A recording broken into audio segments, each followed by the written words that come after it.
আসসালামু আলাইকুম ভিউয়ার্স, আপনারা সবাই ভালো আছেন।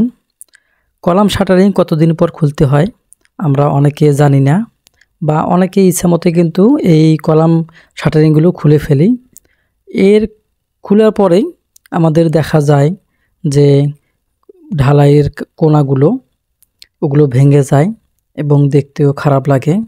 অবশ্যই আপনারা খেয়াল রাখবেন যে আপনাদের নির্দিষ্ট একটা সময় পর এই কলামের বোর্ডগুলো খুলতে হবে।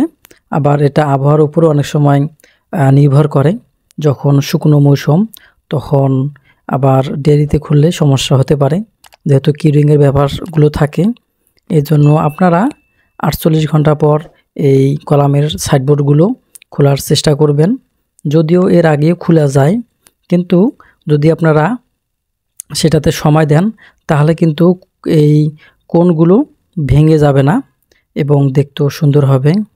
যেহেতু আপনারা জানেন যে তাড়াহুড়া করে আজকে ঢালাই দিলেন, পরের দিনে খুললে কি হয়, কোণাগুলো ভেঙে যাওয়ার সম্ভাবনা অনেকটাই থাকে। এই কারণে আপনারা সময় নিয়ে এই কাজগুলো করবেন। আর যখনই আপনারা এই শাটারগুলো খুলবেন তখন একটা বিষয় লক্ষ্য করবেন, যেন চতুর্দিকে শর্ট পেঁচিয়ে সেটাতে কিউরিং করা হয়।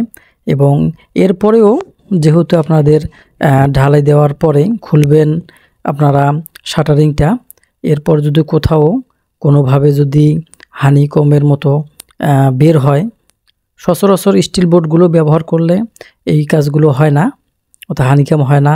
বা নতুন কাঠের শাটার, সেটার সাথে প্লাস্টিক সুন্দরভাবে মুড়িয়ে দিলে অনেকটাই সেফ থাকা যায় বা হানিকম হওয়ার সম্ভাবনা থাকে না। এরপরেও যদি হালকা কখনো এমন হয়, অনেক সময় আপনাদের কিকার ঢালাই আগে করা হলে পরে সেটাতে যদি বোর্ড সেট করেন তখন কিন্তু সেই জায়গাটাতে অনেক সময় একটু হালকা পানি বের হয়ে যায়। পানি বের হওয়ার কারণে একটু হানিকম দেখা যায়। এটাও আপনারা দূর করবেন।